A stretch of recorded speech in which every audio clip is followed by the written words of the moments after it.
तो अब शुरू करते हैं सुपरफास्ट खबरों का सिलसिला। दूसरी पारी की कमान संभालने के बाद पीएम मोदी का पहला विदेश दौरा 8 और 9 जून से होगा। 8 जून को मालदीव जाएंगे प्रधानमंत्री और 9 जून को श्रीलंका में पीएम रहेंगे। इस यात्रा के दौरान पीएम मोदी द्विपक्षीय संबंधों और आपसी हितों पर चर्चा करेंगे। पीएम मोदी मालदीव के राष्ट्रपति इब्राहिम मोहम्मद सोली के निमंत्रण पर जा रहे हैं।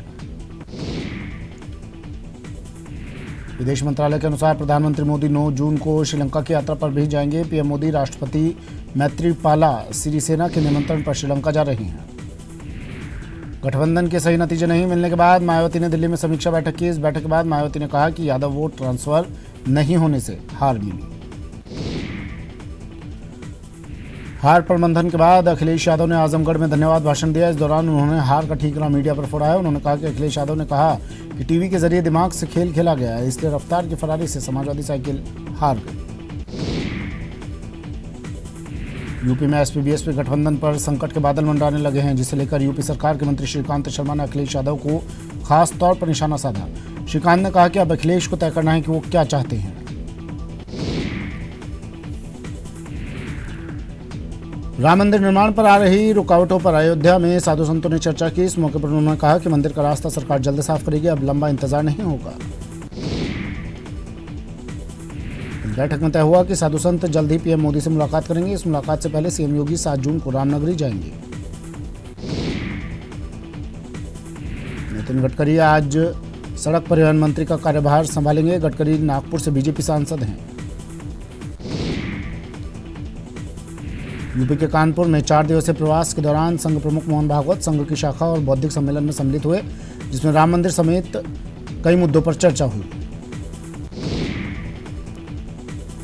उत्तर प्रदेश लोक सेवा आयोग के खिलाफ प्रतियोगी छात्रों का प्रदर्शन लगातार जारी है। सोमवार को छात्रों ने इलाहाबाद सेंट्रल यूनिवर्सिटी कैंपस में काली पट्टी बांधकर काला दिवस मनाया। लखीमपुर खीरी के सदर चौराहे पर लगी पूर्व प्रधानमंत्री इंदिरा गांधी की प्रतिमा के अपमान का मामला सामने आया है। दरअसल उनकी मूर्ति पर अराजक तत्वों ने नकाब पहना दिया था।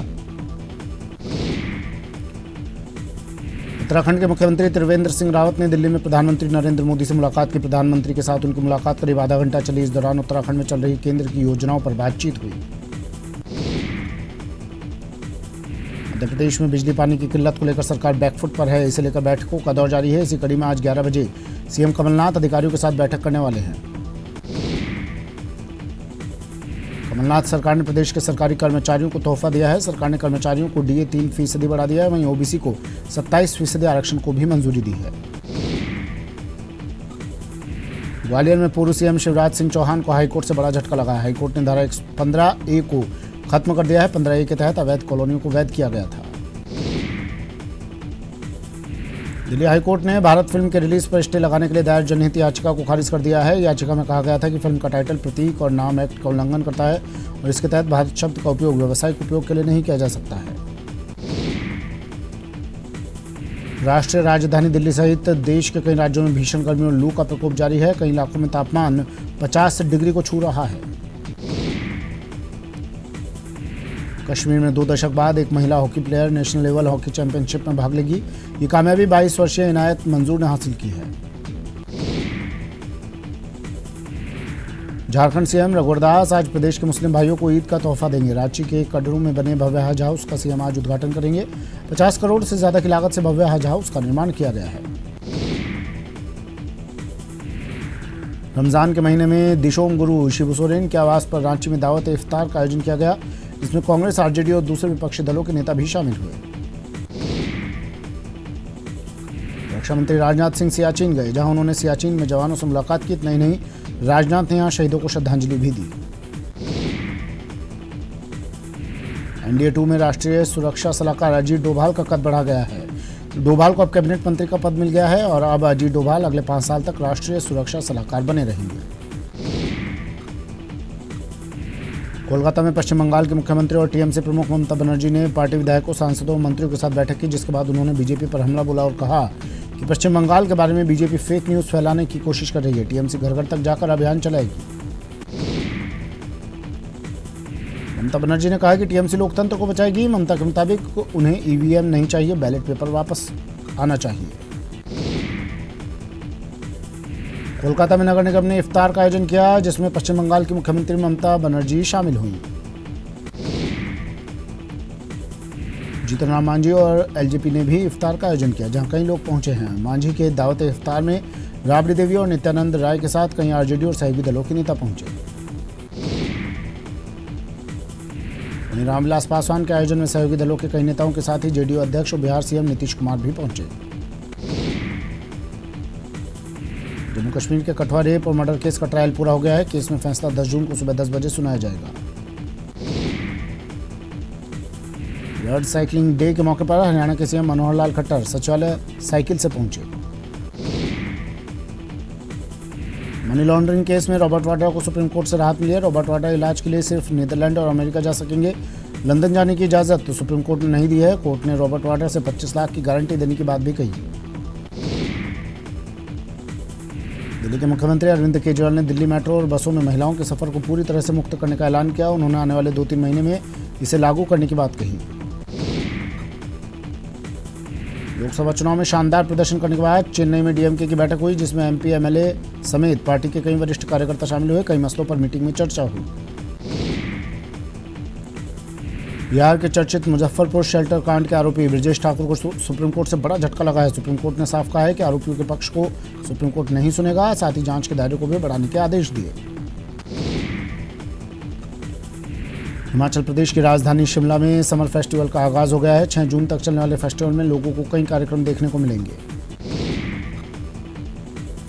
हिमाचल प्रदेश के सिरमौर में माता कुचियाट के मंदिर में भीषण आग लग गई। इस घटना से मंदिर पूरी तरह से राख हो गया। जयपुर में जल संकट को लेकर मुख्यमंत्री अशोक गहलोत पीएचईडी अधिकारियों के साथ बैठक करेंगे। बैठक दोपहर 3 बजे आयोजित की गई है। आज रमजान का आखिरी रोजा है। रोजे के आखिरी दिन पीसीसी में दावत इफ्तार का आयोजन शाम 7 बजे किया जाएगा। वहीं सोमवार को प्रदेश भर से आए रोजेदारों को सीएम हाउस में रोजा इफ्तार की दावत दी गई। दुनिया के सबसे गर्म शहरों में भारत के 10 शहर शामिल हैं, जहां चूरू में तापमान 50 के पार है, जो सबसे गर्म है। कोटा के शेरवाले बाबा दरगाह पर दावत रोज़ा इफ्तार कार्यक्रम हुआ, जिसमें यूडीएच मंत्री शांति धारीवाल शरीक हुए। मंत्री धारीवाल ने रोजेदारों के साथ इफ्तार किया। मंत्री ने रोजेदारों से कहा, रमज़ान का महीना हमदर्दी का होता है। कार्यक्रम में शहर काजी अनवर अहमद सहित बड़ी संख्या में रोजेदार मौजूद रहे। किसानों को कृषि कनेक्शनों पर सब्सिडी को लेकर नई सरकार ने पेच फंसा दिया है। अभी तक तो सब्सिडी हर महीने की बिजली बिलों में छूट के रूप में दी जाती थी, लेकिन इस महीने से तय कर दिया गया है कि किसानों को अपने बैंक खातों की जानकारी देनी होगी। पाली यूथ कांग्रेस के कार्यकारी जिलाध्यक्ष यशपाल सिंह कुंपावत ने कांग्रेस के राष्ट्रीय अध्यक्ष राहुल गांधी को अपने खून से पत्र लिखा और राहुल गांधी से कांग्रेस के राष्ट्रीय अध्यक्ष पद पर बने रहने की मांग की। वहीं कुंपावत ने लिखा कि कांग्रेस कार्यकर्ताओं पूरे देश की जनता के राष्ट्रीय अध्यक्ष राहुल गांधी से काफ़ी उम्मीदें जुड़ी हुई हैं, इसलिए हम सभी आपके नेतृत्व में कांग्रेस पार्टी को नई मजबूती प्रदान करेंगे। राजस्थान हाईकोर्ट के अवकाशकालीन पीठ ने चूरू के जिला प्रमुख हरलाल सहारण को राहत दिया और राज्य सरकार की ओर से जारी किए गए निलंबन आदेश पर रोक लगा दी। फर्जी दस्तावेजों के जरिए चुनाव लड़ने के मामले में चूरू जिला प्रमुख को पिछले कई दिनों से पुलिस ने गिरफ्तार कर जेल भेज दिया था। उदयपुर के महाराणा प्रताप कृषि प्रौद्योगिकी विश्वविद्यालय के 2 छात्रों का सिंगापुर में इंटरनेशनल स्टार्टअप अचीवमेंट टूर के लिए चयन हुआ। झुंझुनू के शशि प्रताप सिंह शेखावत और टोंक के अंकित जैन अब 20 जून को 8 दिनों के लिए सिंगापुर जाकर अपने स्टार्टअप को सैकड़ों स्टूडेंट्स के सामने पेश करेंगे। अजमेर नगर निगम ने रामगंज मंडी के बाहर झोपड़ी डालकर बैठे कब्जेदारियों को हटाने की कार्रवाई शुरू की, लेकिन कब्जेदारियों ने 1 दिन की मोहलत मांगते हुए कार्रवाई नहीं करने की अपील की है। हनुमानगढ़ के महात्मा गांधी राजकीय जिला चिकित्सालय में स्टाफ की कमी और यूनिट हाल का पुनर्निर्माण होने के कारण बंद हुई बर्न यूनिट का खामियाजा मरीजों को भुगतना पड़ रहा है। बर्न यूनिट बंद होने से आज गंभीर रूप से झुलसे एक बच्चे के पिता को भीषण गर्मी में बच्चे को लेकर सड़कों पर भटकना पड़ा। श्रीगंगानगर सिविल अस्पताल के डॉक्टर्स ने एक 14 साल की मनोरोगी बच्ची का ऑपरेशन कर बच्ची के पेट से 250 ग्राम वजन का बालों का गुच्छा बाहर निकाला। डॉक्टर्स ने बताया कि हनुमानगढ़ की बच्ची मनोरोगी अपनी ही बालों को खा रही थी, जिससे उसके आमाशय और हाथों में बाल जम गए थे। जयपुर में ईद से पहले ईदगाह और उसके आसपास के इलाकों में सफाई व्यवस्था का जायजा लेने के लिए खुद मेयर विष्णु लाटा आज मौके पर पहुंचे। इस दौरान उनके साथ आदर्श नगर से विधायक रफीक खान भी मौजूद रहे। टोंक जिला मुख्यालय पर चल रहे राष्ट्रीय स्वयंसेवक संघ के जयपुर प्रांत के 15 दिवसीय घोष प्रशिक्षण वर्ग का बीती शाम समारोहपूर्वक समापन हो गया। समापन कार्यक्रम के मुख्य अतिथि पूर्व सैन्य अधिकारी लेफ्टिनेंट कर्नल ऋतुराज सिंह नरूका रहे, जबकि अध्यक्षता जयपुर प्रांत के सह बौद्धिक शिक्षण प्रमुख दिनेश खंडेलवाल द्वारा की गई। कोटा के कर्ण वाल्मीकि हत्याकांड मामले में 3 महीने से फरार चल रहे मुख्य अभियुक्त रोहित वाल्मीकि को गिरफ्तार करने में पुलिस को कामयाबी मिली है। हत्याकांड के बाद से यह आरोपी दिल्ली और उत्तर प्रदेश में फरारी काट रहा था। कोटा की भीमगंज मंडी थाना पुलिस ने युवती से दुष्कर्म के मामले में यूपी के रहने वाले एक शख्स को गिरफ्तार किया है। पकड़े गए आरोपी ने एनजीओ चलाने वाली युवती को शादी.com साइट के जरिए अपने जाल में फंसाया और उसके साथ दुष्कर्म किया। प्रतापगढ़ की छोटी सादड़ी थाना पुलिस ने पिकअप से 300 पेटी अवैध देशी शराब जब्त की। पुलिस को मुखबिर से सूचना मिली थी कि नंबाहेड़ा से प्रतापगढ़ आ रही पिकअप गाड़ी में अवैध देशी शराब सप्लाई के लिए जा रही है। सूचना पर नाकाबंदी के दौरान पिकअप चालक नाकाबंदी तोड़कर प्रतापगढ़ की ओर भाग गया, जिसे पुलिस ने पीछा कर दबोच लिया।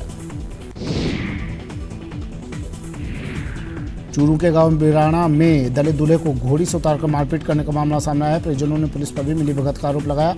दूल्हा अपने परिजनों के साथ 17 मई से थाने के चक्कर लगा रहा है, लेकिन आरोपियों के रसूख के चलते मामला दर्ज नहीं हो रहा। धौलपुर की बामनी नदी के पास 15 साल के छात्र का शव मिलने से सनसनी फैल गई। मृतक छात्र अपने घर से कक्षा 10वीं के परीक्षा परिणाम की सफलता की कामना करने माता मंदिर करने गया था। मृतक का शव जैसे ही ग्रामीणों ने देखा तो घटना की सूचना मृतक के परिजनों को दी। परिजन इसे छात्र की हत्या बता रहे हैं। झालावाड़ में बीजेपी नेता रामलाल गुर्जर पर फायरिंग कर जानलेवा हमला करने का मुख्य आरोपी पुलिस रिमांड पर है, जिसकी निशानदेही पर हथियारों का जखीरा बरामद किया गया। कोटा एसीबी ने रिश्वत मामले में पकड़े गए नारकोटिक्स विभाग के सब इंस्पेक्टर भानु प्रताप के खिलाफ उदयपुर कोर्ट में चालान पेश कर दिया। चालान करीब 550 पेज का है, जिसमें भानु प्रताप की ओर से किए गए काले कारनामों का पूरा हिसाब किताब है। श्रीगंगानगर में मौसम विभाग के सामने अज्ञात कार सवार बदमाशों ने हवाई फायरिंग कर इलाके में सनसनी फैला दी। मौसम विभाग के सामने हरियाणा नंबर की काली कार में अज्ञात बदमाशों ने 5 राउंड हवाई फायर किए। सवाई माधोपुर के मलारना में ग्रामीणों ने एक युवक को पकड़ा और पेट से बांधकर जमकर पिटाई कर दी। बताया जा रहा है कि कुछ दिनों से एक गिरोह की ओर से क्षेत्र में लगातार वारदातें हो रही थी, जिसके बाद 3 संदिग्ध लोगों का ग्रामीणों ने पीछा किया, जिसमें 2 व्यक्ति भागने में सफल रहे। बीकानेर में 1 महीने पहले युवक को घोड़ी से उतारने और जसरासर में दुष्कर्म के आरोपियों की जल्द गिरफ्तारी की मांग को लेकर मेघवाल समाज के लोगों ने कलेक्ट्रेट पर प्रदर्शन किया। इस पर पुलिस ने उचित कार्रवाई करने का आश्वासन दिया। जोधपुर शहर की एक होटल में विदेशी प्लेसमेंट कंपनी के एजेंट और उसके साथी को विषाक्त भोजन खिलाकर लूट की घटना को अंजाम देने वाली मास्टरमाइंड युवती को पुलिस ने कोर्ट में पेश किया। बहुचर्चित भंवरी देवी अपहरण हत्या मामले में SC/ST कोर्ट में सुनवाई हुई। सुनवाई के दौरान सीबीआई ने कोर्ट में एक अर्जी पेश कर अमेरिका की DNA एक्सपोर्ट अंबर बिकार की गवाही कराने के लिए 3 महीने का समय मांगा। हनुमानगढ़ के मल्लखेड़ा गांव में सड़क किनारे युवक का शव संदिग्धावस्था में मिलने से सनसनी फैल गई। अजमेर की ब्यावर पुलिस ने लाखों रुपए कीमत के सोने के आभूषण लूटने के मामले में बड़ी सफलता हासिल की है। 5 आरोपियों को पुलिस ने गिरफ्तार किया है। श्रीगंगानगर में PCP-NDT स्टेट सेल की ओर से अंजाम दिए गए ऑपरेशन डिकॉय के दोनों आरोपी डॉक्टर अतुल बंसल और महिला दलाल को कोर्ट में पेश किया गया। सवाई माधोपुर में कलेक्ट्रेट के पीछे सरकारी क्वार्टर में बंद एक पुलिसकर्मी का शव मिलने से इलाके में सनसनी फैल गई। धौलपुर में देर रात को एक बार फिर से बेखौफ हो चुकी गुंडागर्दी का नजारा सामने आया। शहर के मुख्य बाजार जगन चौराहे पर 2 पक्षों के बीच जमकर लाठी चली, जिसमें आधा दर्जन लोग घायल हो गए। घायलों को उपचार के लिए देर रात को ही जिला अस्पताल के ट्रॉमा वार्ड में भर्ती करवाया गया। चूरू के ऊंटवालिया में बुजुर्ग महिला की पिकअप से कुचलकर हत्या मामले में आरोपी अभी पुलिस की गिरफ्त से बाहर है। इस पर परिजनों ने SP से न्याय की गुहार लगाते हुए 8 नामजद आरोपियों की गिरफ्तारी की मांग की। दिल्ली की युवतियों से नागौर में गैंगरेप के मामले में पीड़िता ने आज नागौर पहुंची और पुलिस को अपने बयान दर्ज करवाए। डूंगरपुर के सदर थाना क्षेत्र में मेडिकल कॉलेज के छात्रों ने शराब के नशे में देर रात गांव के 2 लड़कों से मारपीट कर दी। इधर घटना के बाद जब युवकों के परिजन मेडिकल पहुंचे तो हंगामा हो गया। पुलिस ने किसी तरह लोगों को शांत करवाया। उदयपुर के गोगुंदा में काफी दिनों से मंदिरों में सोने चांदी की लूटपाट की घटनाएं सामने आ रही थी, जिसके बाद पुलिस ने कार्रवाई कर 2 बदमाशों को गिरफ्तार कर लिया, तो वहीं कई बदमाश लूट कर फरार हो गए। नागौर के मीठड़ी कस्बे में सोमवार रात को दो समुदायों में विवाद हो गया, जिसमें मीठड़ी सरपंच सहित कई लोग घायल हो गए। जानकारी के अनुसार मीठड़ी बाजार में गाड़ी को साइड देने की बात को लेकर हुए विवाद में एक गुट के लोगों ने मीठड़ी सरपंच लोकेंद्र सिंह के घर पर पत्थर बरसाए। राजसमंद शहर के कांकरोली महादेव कॉलोनी में व्यापारी पर लूट के इरादे से चाकू से हमले में घायल व्यापारी की आज मौत हो गई।